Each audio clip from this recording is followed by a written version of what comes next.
Every grilling season, the same thing happens. People spend real money on better meat, better buns, better charcoal, maybe even a better cooler, and then at the very last second they grab whatever barbecue sauce has the friendliest label and the darkest red bottle. That is where a lot of cookouts quietly fall apart. Because barbecue sauce is one of the easiest products in the store to fake with branding. A bottle can look smoky, old school, pitmaster approved, backyard authentic, and still be built like a cheap sweetness delivery system with smoke flavor doing most of the storytelling. And if that sounds dramatic, stay with me, because this is not about pretending sugar is illegal or acting like every sauce has to be a health product. It is about something much simpler. If a brand is selling you tradition, craft, and grill credibility, the bottle should do more than taste loud for 3 seconds and disappear into syrup. So this ranking is built around the sauces most normal shoppers actually reach for. The big original-style bottles, the famous names, the labels people trust without thinking twice. And I want to be clear up front. This is not me saying every single product from these brands is automatically bad, and it is definitely not one ingredient turning a bottle into a crime scene. Some brands make stronger specialty flavors than their flagship bottles. Some make cleaner versions. But if we are talking about the bottles that dominate the shelf and end up next to chicken thighs, burgers, ribs, and pulled pork all summer, there are 7 I would skip, and only 5 that actually feel worth bringing home. At number 7, I would skip Kraft Original. And this one matters because Kraft wins by familiarity. It feels safe. It feels like childhood. It feels like the kind of bottle that will not offend anybody at the cookout. But that is also the problem. It is one of those sauces that rarely tastes like somebody obsessed over barbecue. It tastes like a company obsessed over broad appeal. The sweetness is usually front-loaded. The texture is engineered to coat just enough to read as sauce. And the overall effect is less pit flavor and more refrigerator door convenience. Nothing about it feels especially dishonest in an aggressive way. In some ways, it is one of the more honest skips on this list, because the bottle is not pretending to be handcrafted magic. But if you want actual depth, the kind of sauce that leaves behind smoke, vinegar, spice, tomato, and just a little molasses in layers, instead of one flat sweet note, Kraft Original usually feels like settling. It is the barbecue sauce version of background music. Fine if it is there, not something I would choose. And that is an important distinction for this whole video. A sauce does not have to be offensive to be worth skipping. Sometimes the issue is not scandal. It is just under-delivery. If the shelf is crowded and your money only goes to one bottle, bland familiarity should not win by default. At number 6, I would skip Heinz Sweet and Thick. This one gets an automatic trust boost because Heinz owns so much condiment real estate in people's minds. If the ketchup is iconic, the barbecue sauce must be solid. That is the mental shortcut. But barbecue sauce is not just ketchup after dark, and a lot of sweet and thick style bottles lean hard on that comfort halo. They give you that glossy pour, that soft tomato base, that easy sweetness, and people read it as quality because it feels finished. But finished is not the same as distinctive. When I look at a sauce like this, the question is simple. Am I buying a barbecue sauce with its own point of view, or am I buying a ketchup company's extension into another aisle occasion? Because those are not the same thing. The bottle says confidence. The sauce often tastes like compromise. Very usable, very broad, very forgettable. Here is where a lot of shoppers get tricked. They confuse smoothness with substance. They confuse thickness with richness. And they confuse recognizability with quality.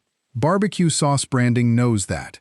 It does not have to be great if it feels familiar enough to skip scrutiny. At number 5, I would skip Open Pit Original. This is where the label logic starts getting harder to ignore. Open Pit has a long-standing nostalgic identity. Some people love that tangy, thinner, almost mop sauce-style character. And if that is your personal nostalgia bottle, fine. But from a consumer value standpoint, this is one of the clearest examples of how branding can outshine formulation.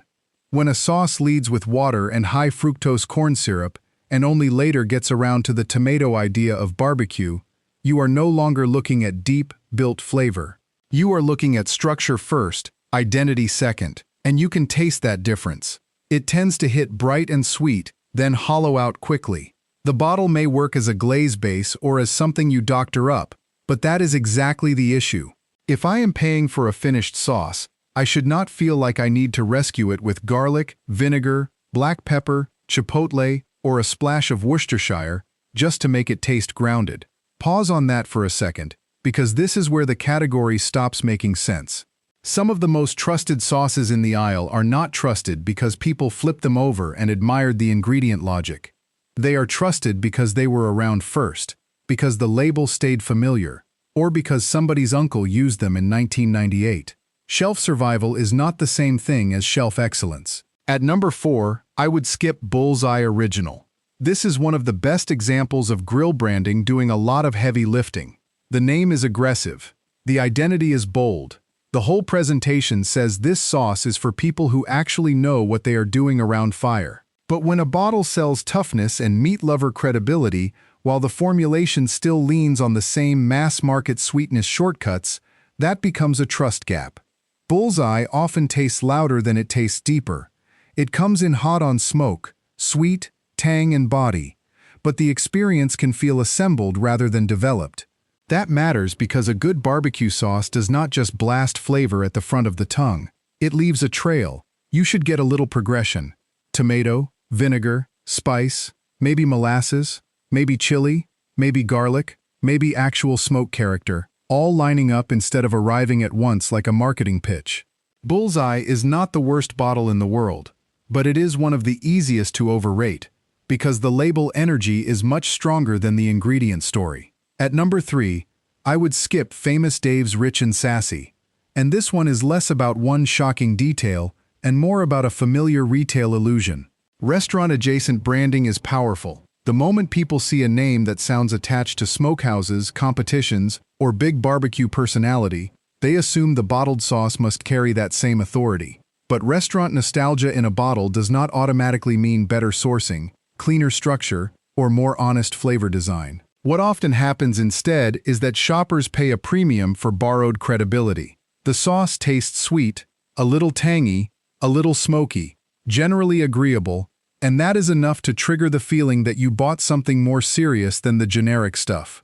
But once that initial impression passes, the bottle usually lands in the same broad middle, built to please almost everyone, and therefore memorable to almost no one.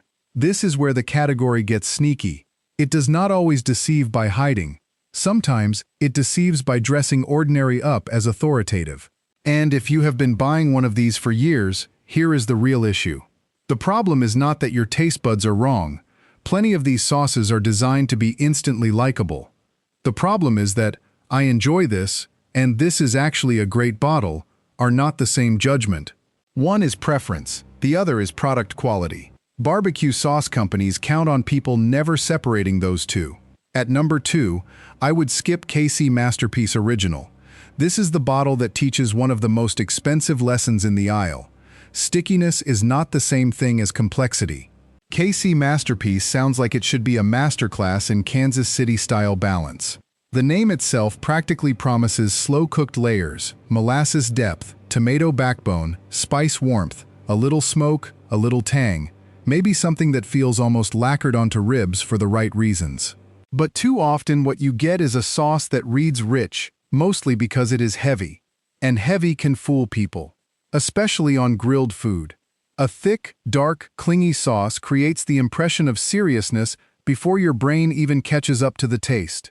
Then you realize the body is doing more work than the flavor architecture. When high-fructose corn syrup, water, and modified texture support are major parts of the experience, that masterpiece feeling starts looking more like a formula designed to simulate richness at scale. This is not anti-sweet. Kansas City sauce should have sweetness. It should have body. It should coat. But the best versions feel earned. The sweetness should be part of a stack, not the whole building. That is why KC Masterpiece ranks this high. It is not just a mediocre bottle. It is a bottle that makes a lot of people think they have tasted premium barbecue sauce when they really tasted density. And that brings us to number 1, the one that most people will defend before I even finish the sentence. Sweet Baby Ray's Original. This is the biggest skip on the shelf for one reason above all others. It has become the default definition of good barbecue sauce for millions of shoppers. and that has lowered the category standard in plain sight. Sweet Baby Ray's is not number one because it tastes terrible. It is number one because it tastes convincing. That is a much bigger issue. The bottle is built to hit nearly every pleasure button fast. Sweetness first, tang right behind it, thick cling, dark color, a little fruit brightness, a little smoke impression, and a finish that makes people think, yeah, that works on everything. And that is exactly why it wins. It is engineered for immediate approval. But immediate approval is not the same thing as actual barbecue character. When high fructose corn syrup leads the dance and the rest of the bottle is built around maintaining that broad, sweet, and sticky payoff, what you get is a sauce that dominates food instead of complementing it. Put it on chicken, pork, meatloaf, nuggets, even fries, and it kind of does the same thing every time. That is the tell. Great barbecue sauce should still let the food feel like itself. It should bring structure and personality, not just a sugary red overlay. Sweet Baby Ray's became so popular that people stopped reading it critically. It is not just a sauce anymore. It is a habit, and habits are expensive because they shut off comparison. If you have only ever measured other bottled sauces against Sweet Baby Ray's, you have probably been rewarding sugar architecture more than actual balance this whole time. So that is the skip list. Kraft Original, Heinz Sweet and Thick, Open Pit Original, Bullseye Original, Famous Dave's Rich and Sassy, KC Masterpiece Original, and Sweet Baby Ray's Original at the top of the avoid pile. Not because every one of them is inedible, not because barbecue sauce has to become health food, but because these are the bottles most likely to sell you familiarity, branding, and texture cues instead of real clarity. Now for the relief section, because there actually are great bottles out there. And what makes them great is not perfection. It is that they give you something honest to work with. Better ingredient logic, better flavor hierarchy, better transparency, better trade-offs. These are the 5 I would actually buy. Number 5 is Stubb's Original. Stubb's earns its place because it tastes like somebody started with the idea of barbecue and then built a bottle, not the other way around. Even when it is sweet, it usually feels like the sweetness has a job, instead of owning the entire experience. The profile tends to lean more vinegar forward, more pepper aware, and more grounded in that classic Texas-adjacent toughness than the syrup-first mainstream giants. It is still a supermarket sauce. It is still convenient. It is still designed for broad retail appeal.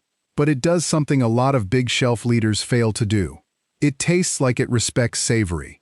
That alone makes it stand out. You get a little tang, a little smoke, a little bite, and the sauce does not immediately flatten every protein into candy glaze. Trade-off-wise, is it the most artisanal bottle on earth? No, but it is one of the clearest upgrades for shoppers who want a classic barbecue sauce without jumping into niche pricing or boutique brands. If you want a bottle that usually feels more like actual barbecue and less like dessert in disguise, Stubb's is a strong place to start. Number 4 is Primal Kitchen Classic Unsweetened Barbecue Sauce. This one is not for everybody, and that is actually part of why I respect it. A lot of sauces on the market are terrified to have a point of view. They want universal approval. Primal Kitchen basically says no, this bottle is going to be built differently. With organic tomato, vinegars, mustard, and a much more stripped-down identity, it does not chase the standard sugary reward loop the big mass-market bottles rely on. That means some people will try it expecting candy barbecue and think it tastes too sharp, too lean, or too grown up. But that is not a flaw, that is a clue. The clue is that your palate may be more used to sweet scaffolding than you realized. Primal Kitchen is great not because it tastes like backyard nostalgia, but because it gives shoppers a genuinely different option. Cleaner label logic, unsweetened structure, and a bottle that lets you add sweetness later if you want it, instead of forcing it on you from the start. The trade-off is obvious. If you want that thick, sticky, sweet cookout glaze, this may not scratch the same itch. But if you want control and transparency, it is one of the smartest bottles in the aisle. Number 3 is Bachan's Original Japanese Barbecue Sauce. Now, this is where a lot of people need to reset their expectations, because Bachan's is not trying to be a classic American red barbecue sauce. And that is fine. Great means great. Not great only if it imitates one regional style. What Bachan's does well is honesty. the flavor identity is clear. Soy sauce, mirin, ginger, garlic, green onion, rice vinegar. It tastes like its own thing. The bottle is not pretending to be pit smoke from some vague roadside legend. It is offering a savory sweet glaze with actual direction. When you pour it, you understand why it behaves the way it behaves. When it clings to chicken or caramelizes on grilled vegetables or finishes a rice bowl, the flavor result tracks with the ingredient story. That is the opposite of the trust gap we talked about earlier. You may decide it is not your preferred style for ribs, and that is fair. But as a bottled sauce brand, Bachan's deserves real credit for clarity. The product says what it is, tastes like what it says, and does not need fake rustic theater to get there. Let me sharpen the bigger point here. A great bottle does not have to match one barbecue mythology. It just has to be internally honest. If the label suggests bold umami and simple ingredients, the sauce should deliver bold umami and simple ingredients. If the label suggests classic pit sweetness, the sauce should taste built, not engineered. That is the lens. Number 2 is Lily's Q Carolina. This one wins by understanding restraint. Carolina-style sauces are a gift for shoppers who are tired of every bottle trying to be a thick red blanket for the entire plate. A good Carolina sauce cuts. It wakes food up. It gives pork a reason to exist instead of covering it with syrup and calling it a day. Lily's Q stands out because it tends to avoid a lot of the big mainstream crutches people have come to accept as normal. No high-fructose corn syrup, no artificial preservative energy, and a formulation that feels designed around style rather than shelf domination. That matters. Because when you taste a vinegar tomato Carolina profile done well, you realize how many bottled sauces have been dulling barbecue under sugar all these years. This is the kind of bottle that teaches you something. It teaches you that brightness can be satisfying, that thin does not mean weak, and that barbecue sauce can support meat instead of drowning it. The trade-off is obvious again. If your whole definition of barbecue is thick, sweet, Kansas City-ish glaze, Carolina sauce might shock you at first. Good. Sometimes your taste needs to be interrupted before it can improve. And number 1, the best brand to actually buy on this list, is Rufus Teague. Specifically, the reason Rufus Teague earns the top slot is not because it chases some fake clean-eating halo or because it strips away everything fun about barbecue sauce. It earns the spot because it does something surprisingly rare in this category. It gives you indulgence with integrity. The brand openly leans into real sugar and molasses. Instead of trying to hide behind a hyper-processed sweetness feel, it emphasizes a less watery cook, and the resulting bottle usually tastes more composed than most supermarket heavyweights. Even the spicy versions, like Touch-O Heat, tend to feel built rather than inflated. The smoke and sweetness do not arrive like a fog machine. They arrive like ingredients had an actual meeting before they went into the bottle. That makes a difference on the plate. Brisket still tastes like brisket. Burgers still taste like burgers. Chicken still tastes like chicken. The sauce is there to finish, not a race. That, for me, is the real mark of a great barbecue sauce. Not that it is sugar-free, not that it is ultra-thin, not that it comes in the darkest bottle with the most barnwood font. It is that the bottle respects the food underneath it. Rufus Teague feels like one of the few widely available brands that remembers that. So if we step back from all 12 bottles, the whole category becomes easier to read. The worst sauces usually rely on some combination of these moves. A comforting name you already trust, sweetness arriving before complexity, thickness being used to impersonate richness, smoke flavor doing branding work, and an ingredient panel that makes you realize the bottle is more about scale than craft. The better sauces do the opposite. They tell you what style they are aiming for, they taste like that style on purpose, and even when they are sweet or indulgent, the flavor still feels organized. That gives you a much better shopping rule than memorizing one viral list. Here it is. First, ignore the front of the bottle for 10 seconds. That is where the fantasy lives. Second, look at the first 5 ingredients. If water and cheap sweetener are driving the bus while the barbecue personality shows up later as a supporting actor, put it back. Third, ask whether the sauce has an actual style. Kansas City, Carolina, Japanese-inspired, Texas-leaning, mustard-based, vinegar-based, whatever. Great bottles know what they are trying to be. Weak bottles, are just broadly sweet and vaguely smoky. Fourth, imagine the food underneath it.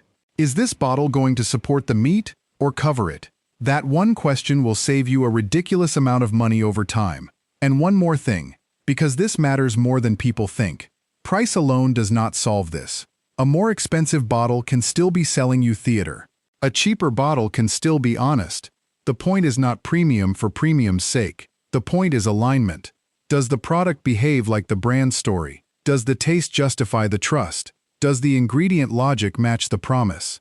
That is the difference between buying sauce and buying packaging. So if you are stocking up for grilling season, my 7 skips are Kraft Original, Heinz Sweet and Thick, Open Pit Original, Bullseye Original, Famous Dave's Rich and Sassy, KC Masterpiece Original, and Sweet Baby Ray's Original as the biggest pass. The 5 I would actually feel good about buying are Stubbs Original, Primal Kitchen Classic Unsweetened, Bachan's Original Japanese Barbecue Sauce, Lily's Q Carolina, and Rufus Teague at number 1. And honestly, the biggest takeaway is not that one brand is a saint and another is a villain. It is that barbecue sauce is one of the clearest examples of how shoppers get trained to mistake intensity for quality. Darker is not deeper. Sweeter is not better. Thicker is not more authentic. Famous is not more trustworthy. Once you see that, the whole aisle changes. So now I want to know what is in your fridge. What bottle have you defended for years that you might be looking at a little differently now? Which one did I rank too harshly? Which great sauce did I leave out that actually deserves a spot? Drop your go-to brand, your hot take, or your strongest disagreement in the comments. And if there is another grocery category you want me to tear apart next, from salad dressing to sandwich bread to frozen healthy meals, tell me where the label games are hiding.